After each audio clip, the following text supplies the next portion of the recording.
Bonsoir à tous, je suis heureuse de vous retrouver pour cette nouvelle édition de votre journal télévisé local ce jeudi 7 décembre. N'hésitez pas pour soutenir le JT à liker, partager et commenter cette vidéo. Voici les titres. Noël.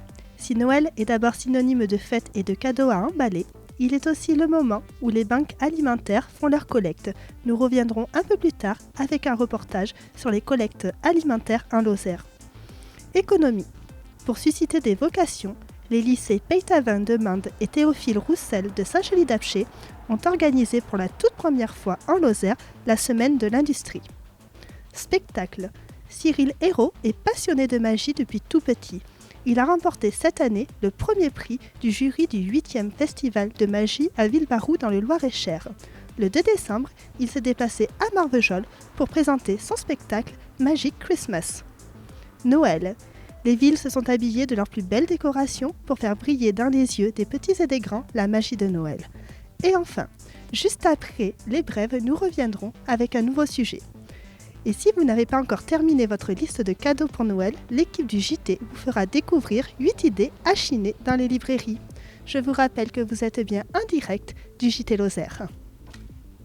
Les 24, 25 et 26 novembre se sont tenus partout en France, dont à Mende, des collectes alimentaires. Pour l'occasion, ce sont plus de 110 000 bénévoles qui se sont portés volontaires le temps d'un week-end pour collecter des produits alimentaires et des produits d'hygiène. En 2022, la collecte nationale avait permis de collecter plus de 9 500 tonnes de produits alimentaires, ce qui représente 18 millions de repas. Un reportage de Marion Guibaudot et d'Éric Michel. Les bénévoles de la collecte alimentaire en gilet orange se sont réunis le dernier week-end de novembre, jour de collecte annuelle. La Lozère s'est elle aussi mobilisée durant ces 3 jours sur les 4 points de collecte dédiés dans le département à laquelle nous regroupons Mende, Saint-Chély et Langogne. La collecte mobilise près de 400 bénévoles sur l'Aveyron et la Lozère. Au lendemain de la collecte nationale, des 24, 25 et 26 novembre, une augmentation globale des volumes collectés sur une grande partie du territoire a été constatée. A contrario, certains territoires affichent une forte baisse. Moi, je repense un peu aux paroles d'Yves Montand, là. Un jour, nos noms grossiront peut-être la liste. Donc voilà. Aujourd'hui, j'ai le moyen de le faire, je le fais. Claude Plaine-Cassagne, président de la Banque alimentaire Aveyron-Lozère, se satisfait d'une collecte qui se maintient en Lozère, même si l'on constate une légère baisse en 2023, puisque 9 tonnes 4 d'aliments ont été récoltés contre 9 tonnes 7 en 2022.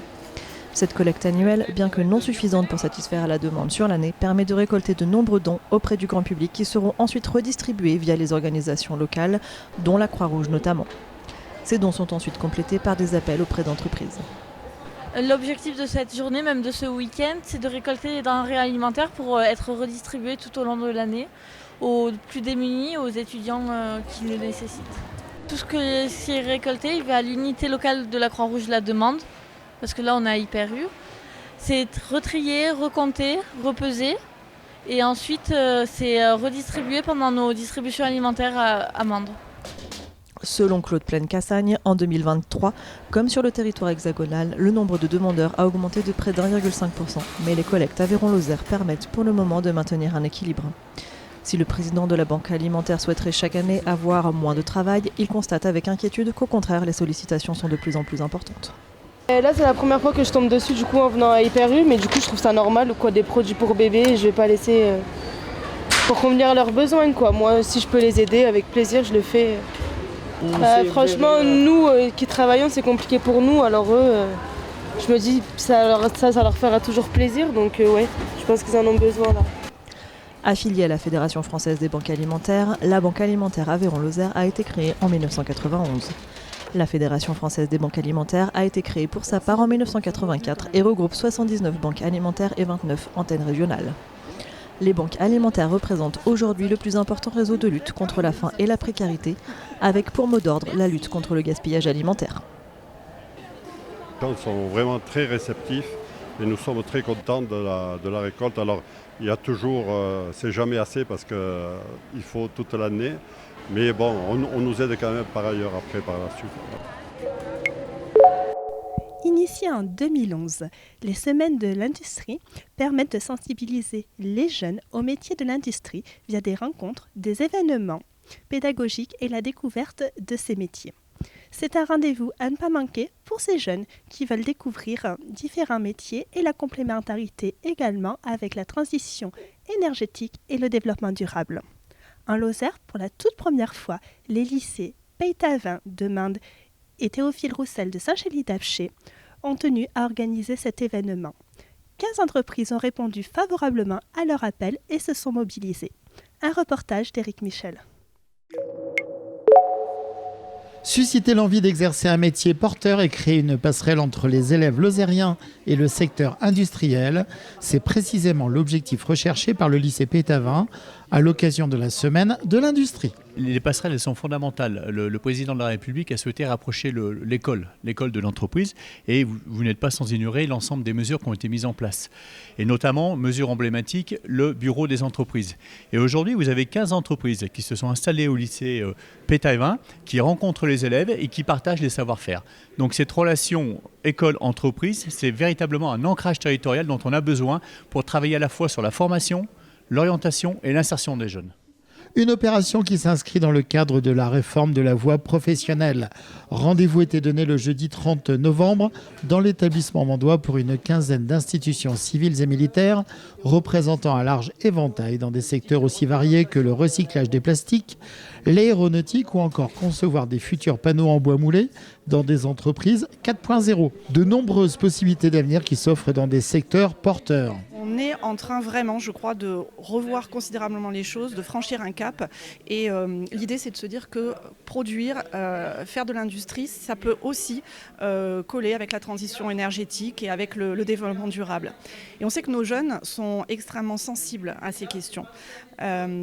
Autrement dit, on a des perspectives de carrière intéressantes, d'épanouissement pour nos jeunes dans nos entreprises. Et c'est le sens de cette journée d'aujourd'hui, de le leur faire savoir. Répondre aux besoins des entreprises, il le faut, mais travailler avec nos jeunes sur leur épanouissement professionnel, c'est absolument essentiel. Et c'est la condition d'ailleurs pour qu'ils rejoignent le monde de l'entreprise avec du sens.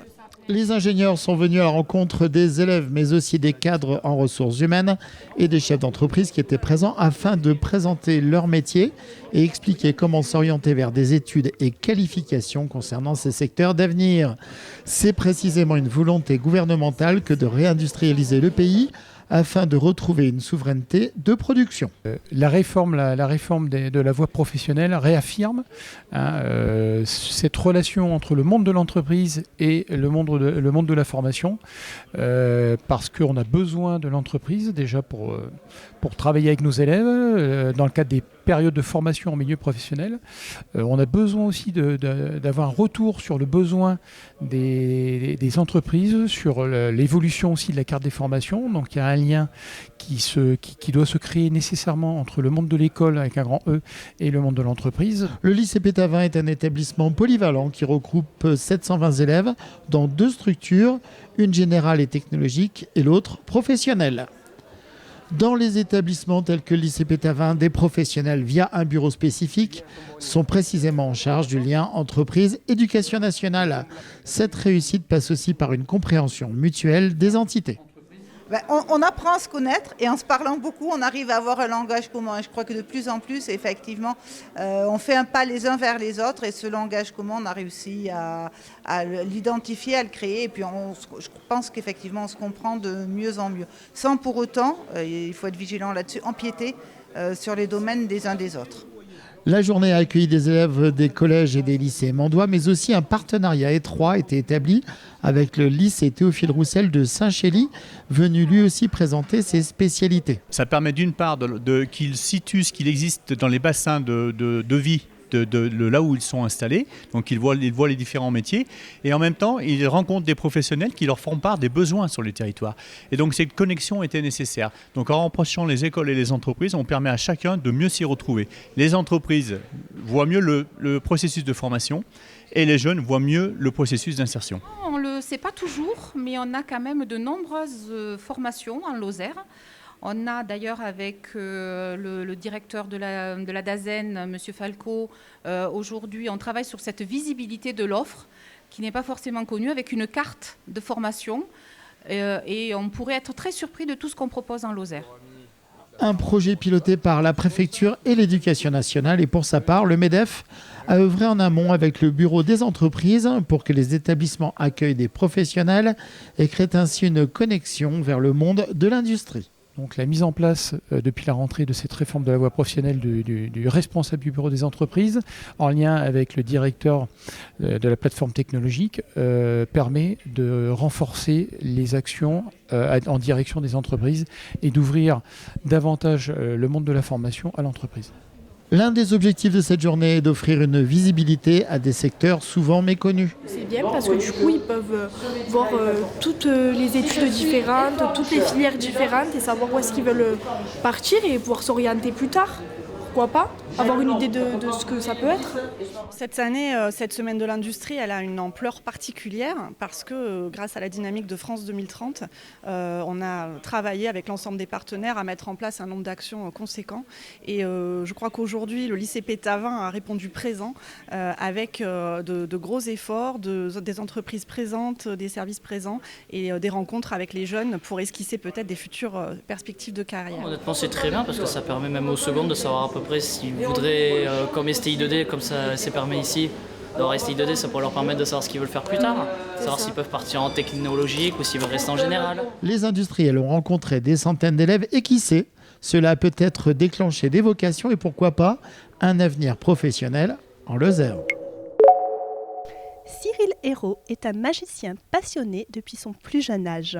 Sollicité par l'entreprise Event Lozère, il a répondu présent pour jouer son spectacle sur le département. Son show, celui qu'il propose, est construit autour de son histoire personnelle. Pour émerveiller les yeux de tous et surtout des plus jeunes, il a tenu à ce que son spectacle soit accessible dès 3 ans. Un reportage d'Éric Michel. Avec son spectacle Confidence, Cyril Hérault est un magicien pas comme les autres. Il connaît parfaitement la Lozère pour y avoir exercé la magie pendant 5 saisons lors de colonies de vacances. Et c'est à l'occasion de 3 représentations exceptionnelles, dont une publique, qu'il est revenu à Marvejols le week-end dernier. Oui, il y a beaucoup d'émotions. Dans le spectacle Confidence, c'est un moment, on est très crescendo, on rigole, on peut pleurer. Il y en a qui ont des larmes à la fin du spectacle.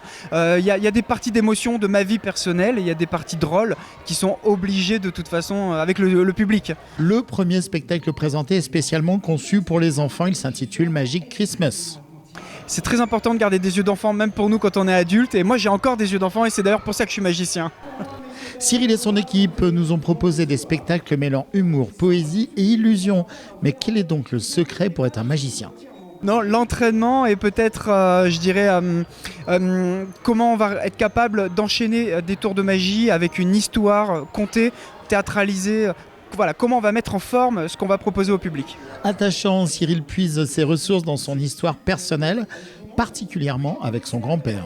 C'est un spectacle où je vais raconter un peu mon histoire, comment je suis devenu magicien lorsque j'étais petit, qu'est-ce qui m'en a donné envie. Donc je vais un petit peu parler de mon grand-père, de cette humeur, de cette bonne ambiance qui a été lorsque je m'endormais, en fait, toutes les petites histoires qu'il pouvait me raconter à l'époque. Et puis, paf, on va créer un spectacle de magie grâce à tout cet univers-là. C'est un spectacle qui a été écrit avec mes larmes, en fait, on va dire un petit peu. Et du coup, cette écriture fait que, Confidence, je me confie sur ma vie, mon passé.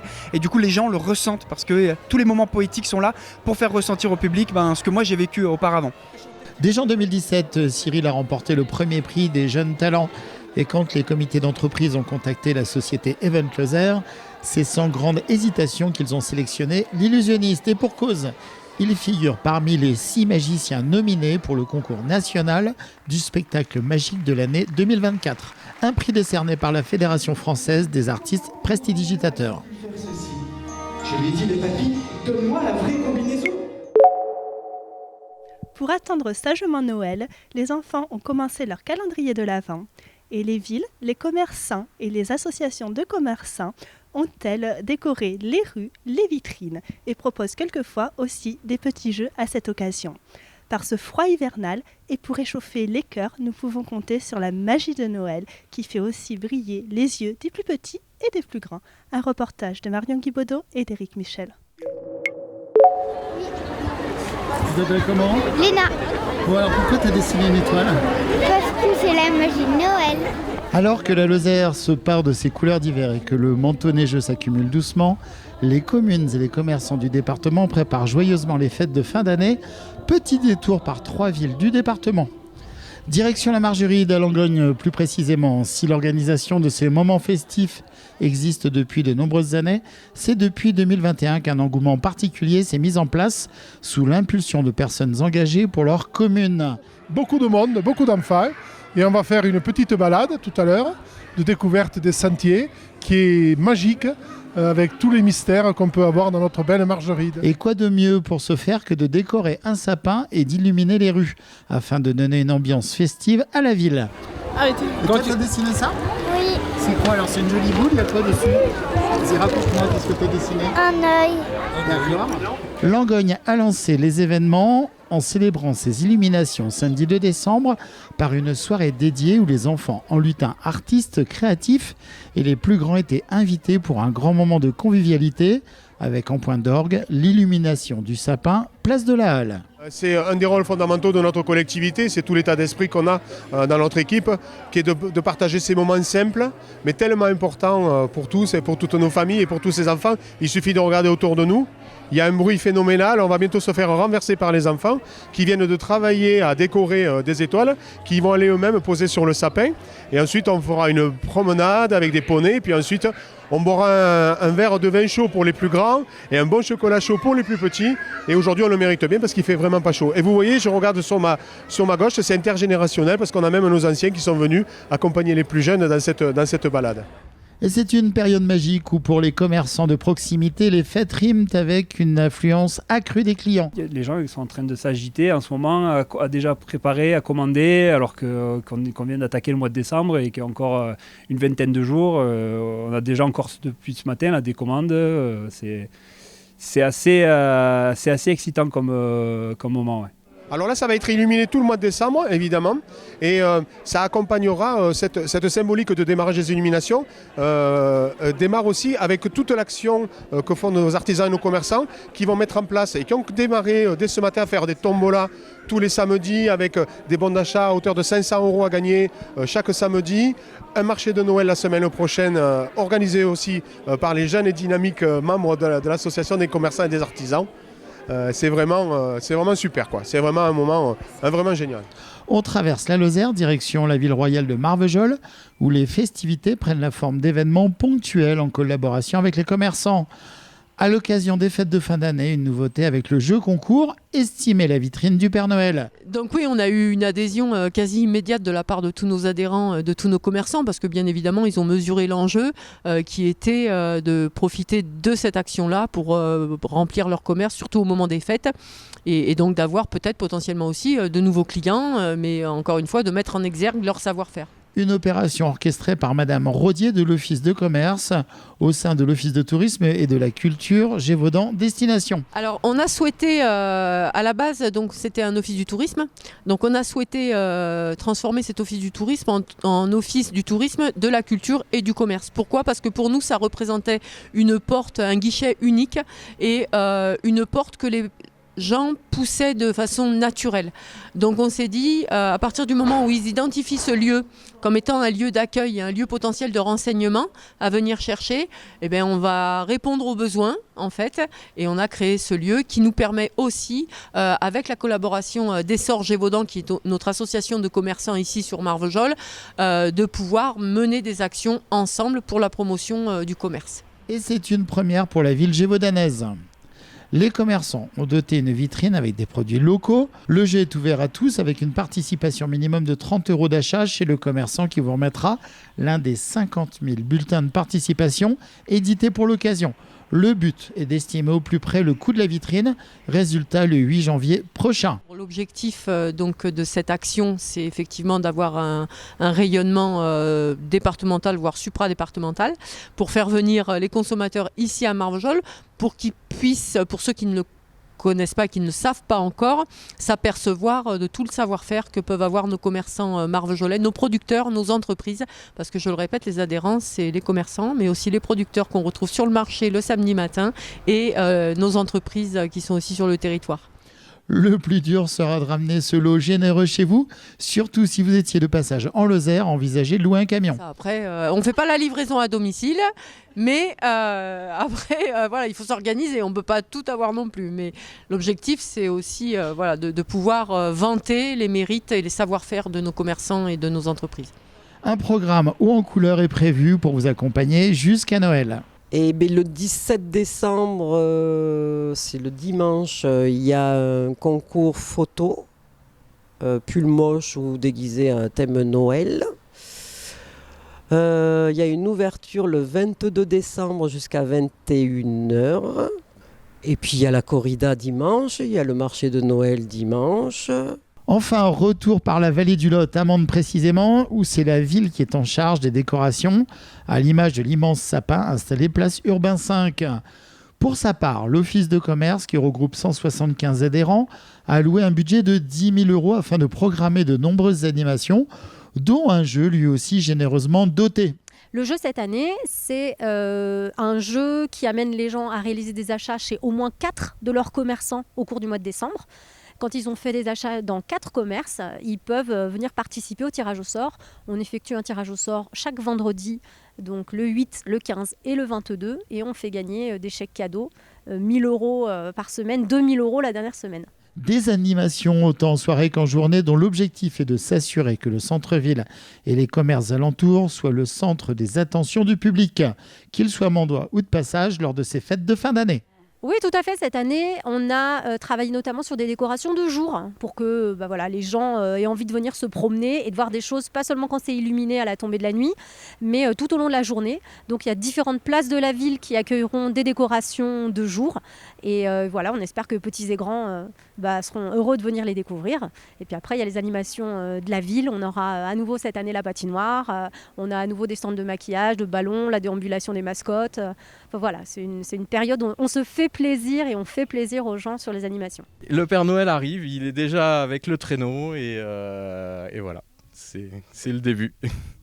Donc en fait la fabrique du Père Noël est ici, chez vous? Il y a une partie mais il ne faut pas le dire, on a les petits lutins qui sont là. Et les lutins étant les plus mal capés, vous Marie de votre côté, avez-vous envoyé votre lettre au Père Noël? Moi personnellement non, pas encore cette année. Mais moi je suis toujours à la dernière minute, comme beaucoup de gens, je me réveille un petit peu tard. Je vous rappelle que vous êtes bien sur votre JT Lozère. Voici maintenant l'actualité lozérienne en bref. La première partie de la rénovation des pavés du centre-ville mandois est désormais terminée. C'est une opération qui vise à rendre attractif le cœur de ville tout en préservant la richesse patrimoniale du lieu. Restez bien avec nous juste après les brèves puisque nous parlerons de quelques idées cadeaux à mettre sous le sapin pour Noël. Le 5 décembre marque la fin des travaux de réparation des pavés du centre-ville mandois. Un chantier qui s'est déroulé sur un secteur compris entre la place de la République, la place Estoupe et la rue d'Aiguepasse. Ce sont 130 000 € qui ont été investis sur cette opération, visant à rénover les pavés de tout un secteur du centre-ville. La ville a prévu de restaurer les parties les plus anciennes des pavés en 2024. Dimanche 26 novembre, à l'initiative de la médiathèque du Gévaudan, la Cité Royale a accueilli son traditionnel salon du livre intitulé « Feuilles d'automne ». À la recherche du dernier Goncourt ou de la bonne idée cadeau à déposer sous le sapin, ou encore pour découvrir le dernier manga, ce salon aura marqué la clôture de la semaine littéraire. Pour les visiteurs, ce fut l'occasion de rencontrer la maison d'édition Canopée, mais surtout 3 librairies. Le Pré aux Livres, Le Rouge et le Noir ou encore Papyrus, où des auteurs comme Bernard Grandjean ou Guilhem Cadou étaient en séance de dédicace. Autre présence remarquée, Henri Clément pour parler avec passion d'apiculture à travers ses publications, dont Une vie pour les abeilles. Un joli succès pour ce salon des amoureux du livre où l'entrée était gratuite. Objectif réussi pour le comité local de l'emploi public du département. La 2e édition du Forum de l'emploi public s'est tenue à Mende le 29 novembre. Il s'inscrit dans le cadre de l'emploi mobilité publique Occitanie 2023 et il repose sur la plateforme régionale d'appui interministériel à la gestion des ressources humaines. L'opération est montée afin de rendre plus attractive la fonction publique. Sur les consignes, il était vivement recommandé de venir avec vos CV et après un accueil en présentiel, les candidats se sont rendus auprès d'une douzaine d'employeurs publics avec l'objectif de vous renseigner et de vous orienter vers l'une des 700 spécialités de carrière qui sont proposées et souvent insoupçonnées. Avec ou sans diplôme, il est possible de postuler auprès des employeurs du secteur public. Des propositions tout aussi variées que réservistes dans l'armée de terre ou encore dans le secteur de la justice, du domaine hospitalier ou dans les finances publiques, mais aussi de postuler pour la direction départementale des territoires. Les opportunités d'intégrer ces métiers se font par des concours, des détachements, un contrat ou alors l'apprentissage ou même encore en alternance. Durant une demi-journée, les visiteurs auront pu découvrir les 3 versants de la fonction publique et obtenir des informations sur les voies d'accès qui sont multiples. Vendredi 24, samedi 25 et dimanche 26 novembre, la chapelle des pénitents de Mende a été le lieu de la seconde édition du Salon d'art et d'artisanat de Lozère. Une dizaine d'artisans des métiers d'art affiliés à la Chambre des métiers et de l'artisanat de Lozère ont fait le déplacement de tout le département pour présenter leurs beaux objets au public. Objets en tissu, jeux en bois, coutellerie d'art ou travail du cuir, il y en avait pour tous les goûts dans ce salon qui a attiré une foule nombreuse. Cet événement était l'occasion de faire découvrir la diversité des métiers d'art du département. Tous les produits montrés lors de ces 3 jours de salon ont été créés de la main des 49 artisans d'art lozériens labellisés et sont des cadeaux uniques à glisser sous le sapin. Du 20 au 24 novembre, les élèves en BTS Axe 2 du lycée agricole de Saint-Chély-d'Apcher ont accueilli des étudiants venus de Paderborn en Allemagne pour une semaine de découverte. Les élèves allemands étant aussi en filière agricole, les groupes ont notamment visité l'exploitation du lycée et la coopérative Jeux de montagne. Cette semaine a été organisée par les professeurs du lycée via l'Office franco-allemand pour la jeunesse qui a mis à disposition des groupes 2 traductrices à plein temps. Ces dernières étaient aussi chargées d'organiser des activités pour apprendre les bases linguistiques des 2 pays aux élèves. L'Office franco-allemand pour la jeunesse est une organisation internationale au service de la coopération franco-allemande implantée à Paris, Berlin et Saarbrück. Il a été créé par le traité de l'Élysée en 1963. L'Office a pour mission d'encourager les relations entre les jeunes des 2 pays et de renforcer leur compréhension, notamment culturelle. L'Office franco-allemand pour la jeunesse apporte son soutien à des échanges et des projets de jeunes de France, d'Allemagne sous diverses formes. Échanges scolaires et universitaires, cours de langue, jumelage de villes et de régions, rencontres sportives et culturelles, stages et échanges professionnels, bourses de voyage, travaux de recherche. Jeudi 7 décembre, le lycée agricole François Rabelais à Saint-Chély-d'Apcher a accueilli les 19e Olympiades départementales. Près de 80 élèves y ont participé. Ce concours, organisé en partenariat avec Innovin, permet aux élèves en filière agricole de découvrir le secteur ovin. Les 2 élèves sélectionnés se rendront ensuite à la finale régionale et les sélectionnés participeront à la finale nationale qui se déroulera lors du Salon de l'agriculture 2024. Le concours des miels de Lozère 2023 a eu lieu ce matin, jeudi 7 décembre, au lycée hôtelier Sacré-Cœur de Saint-Chély-d'Apcher. Après un début de saison marqué par une sécheresse particulièrement préoccupante pour les abeilles, les pluies du mois de mai, juin et début juillet ont permis des récoltes de miel correctes. Nos apiculteurs lozériens ont un savoir-faire reconnu, servi par une diversité de miel que les abeilles produisent à partir d'une flore riche et variée. 22 apiculteurs étaient inscrits représentant 16 professionnels et 6 producteurs possédant moins de 50 ruches. Ce sont donc au total 65 miels qui ont été dégustés, évalués et départagés par une 50aine de jurés, répartis dans les catégories aussi variées que le miel de printemps, miel de margeride Aubrac, miel du Sud-Lozère, miel d'Écosse, miel de châtaignier, de Saint-Foin, de Forêt, miel de bruyère Calune ou encore miel de bruyère blanche. Les jurys auront également eu le plaisir de déguster du pain d'épices, de la moutarde et du vinaigre de miel. Lors de ce concours, seul un tiers des miels peuvent être distingués. Les apiculteurs possédant moins de 50 ruches peuvent obtenir des prix et les professionnels des médailles or, argent ou bronze. Les catégories qui ne comptent pas suffisamment d'échantillons auront pu recevoir un coup de cœur. Vers 12h, le palmarès du concours des miels de Lozère aura récompensé une dizaine de catégories et cette promotion confirme que la Lozère est bien une terre de miel. Noël est à nos portes, les listes de cadeaux s'allongent et c'est parfois un vrai casse-tête de trouver la surprise idéale à mettre au pied du sapin. L'équipe du JT Lozère est allée à la rencontre de 2 libraires, l'un à Marvejols, l'autre à Mende, et leur a posé la question de savoir quel livre ils recommanderaient pour un Noël plein de lecture et pour tous les âges. Un reportage de Marion Guibaudot et d'Éric Michel. Les listes de cadeaux de Noël se finalisent ou sont déjà envoyées au Père Noël pour les plus impatients.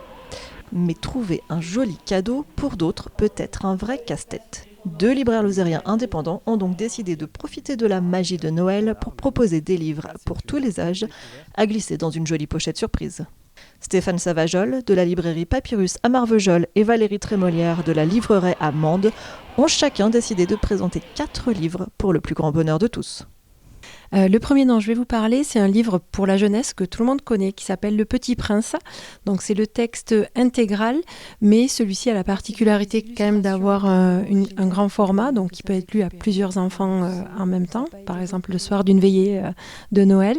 Et aussi les illustrations à l'intérieur sont imprimées sur un papier très joli, et du coup ça donne à ce livre un côté bel objet. Après les classiques pour les enfants, que peut-on faire lire à des adolescents ?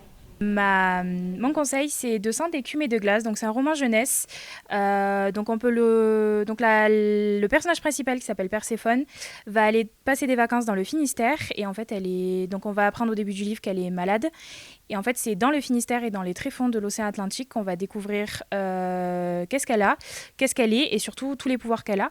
Donc on peut suivre cette histoire dans une trilogie avec un préquel qui est sorti juste là, le mois dernier. Là, on est chez le maître, pour moi, à mes yeux, le deuxième maître du manga, Junji Ito, qui est un grand mangaka japonais et qui est spécialisé, contrairement à ce que le titre peut laisser paraître, où il y a écrit l'amour, il y a aussi écrit la mort. Il est spécialisé dans les récits horrifiques. C'est malgré tout un manga à offrir, à mettre au pied du sapin pour tous les grands ados. Hein. C'est pas pour un public jeune, trop jeune. Donc pour les grands ados à partir de 16 ans, et les adultes qui aiment aussi toutes les BD, tous les mangas, et surtout qui aiment le sombre, qui aiment les histoires qui font peur, qui dérangent. Là, dans l'amour, la mort, donc c'est un manga assez volumineux. C'est un recueil en fait de 10 histoires. Là, il y a quand même une histoire de base qui est un groupe de jeunes un peu étrange qui va aborder les gens dans la rue et qui leur dit dites-moi l'avenir. Ma deuxième recommandation jeunesse, donc c'est Percy Jackson. Donc là, prochainement, vous allez retrouver une série sur Disney+, qui va être en lien avec ça. Et donc dans ce livre, on découvre le jeune Percy qui va arriver sur les terres de l'Olympe. Et donc en fait, on va suivre son histoire avec ses compagnons qui vont essayer de retrouver la foudre, donc de Zeus.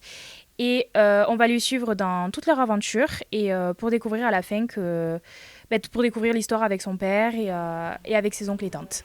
Et les adultes alors ? Quel type de livre leur glisser sous le sapin ? Le roman de Bernard Grandjean, qui en fait de roman est un recueil de nouvelles qui s'appelle Divagation, sur 20 incipits célèbres. Alors pourquoi célèbres ? C'est parce qu'en fait un incipit, c'est la première phrase d'un ouvrage. Et en fait, il s'est inspiré de 20 romans très célèbres. Il a pris la première phrase et il a réalisé une nouvelle qui n'a aucun rapport avec le livre lui-même. Donc c'est original, c'est humoristique, il y a du noir, il y a du polar même. En tout cas, c'est une belle découverte que ce Bernard Grandjean Divagation, qui nous avait habitués à du policier et qui là nous amène du côté des nouvelles pour ceux qui n'ont pas trop le temps de lire. C'est un roman de Annie Kitomaki, qui est une autrice finnoise et qui est très connue en Finlande, qui est énormément lu et qui écrit énormément, mais c'est son premier roman traduit en français qui s'appelle donc Gorge d'or. Gorge d'or, pour moi, ça a été un de mes coups de cœur de la rentrée littéraire. J'aurais aimé qu'il soit plus mis en avant dans les médias, dans les livres spécialisés ou autres. Parce que déjà, c'est un beau livre, hein. Donc il ne faut pas avoir peur de la taille et du nombre de pages, parce que c'est une immersion dans la nature finlandaise où on ne voit pas le temps passer. En fait, l'histoire se déroule au début du siècle. On va suivre une histoire de famille entre un père qui se retrouve seul à élever sa fille au milieu de cette Finlande sauvage. Donc la Finlande sauvage, c'est vraiment le fil rouge de tout ce roman. Enfin, pour terminer cette sélection de livres, chaque libraire a décidé de présenter un dernier bonus pour satisfaire et surprendre tous les lecteurs. Alors, on poursuit toujours pour adultes, mais aussi jeunes adultes, ados, Les Piliers de la Terre, enfin en BD. Donc, en fait, il y en aura 6. Ça, c'est le premier tome des Piliers de la Terre, la grande saga, la fresque épique de Ken Follett, la première saga des Kingsbridge. Alors là, Ken Follett, c'est le XIIe siècle, c'est l'Angleterre, c'est le parcours de Tom, qui est un modeste bâtisseur et qui a pour objectif, pour rêve absolu, la construction des cathédrales.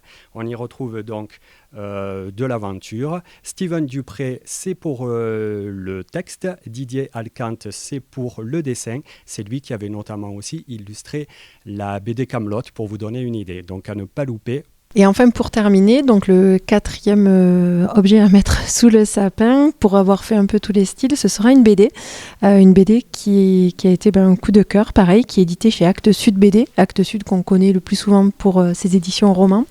Là, ça s'appelle Pelote dans la fumée, été, automne, hiver et printemps, de Miroslav Sekulic Strudja. Donc j'ai choisi chaque fois des noms d'auteurs très compliqués, c'était totalement pas fait exprès. Donc c'est une intégrale, donc elle regroupe les 4 volumes en un. Donc c'est un très bel objet. La couverture, on dirait une toile, quand on la voit de près, on dirait une toile de 2 tableaux. On est sur une histoire d'une saison, puisque c'est été, automne, hiver et printemps, d'un jeune garçon qui vit dans une sorte de centre comme un orphelinat, un centre orphelinat, dans une ville qu'on pourrait comparer un peu à Belfast, mais on ne sait pas trop. Il y a des maisons, il y a des pêcheurs, il y a de l'industrie, il y a beaucoup de fumée, beaucoup d'ouvriers. On sent que les maisons sont un peu faites de briques et de broc. Et on va suivre une année de vie de ce garçon qui se cherche, en fait, un peu un récit initiatique. Je vous rappelle que nous avons choisi de faire ce JT au plus proche des Lozériens, un journal télévisé itinérant, bimensuel et en direct. Je vous remercie de nous avoir suivis. N'hésitez pas à commenter, à liker et à partager ce journal. Vous pouvez aussi nous contacter à l'adresse qui s'affiche à l'écran pour nous proposer des sujets. Je vous souhaite une très belle soirée et je vous donne rendez-vous dans 2 semaines, le jeudi 21 décembre à Hyères-en-Lozère.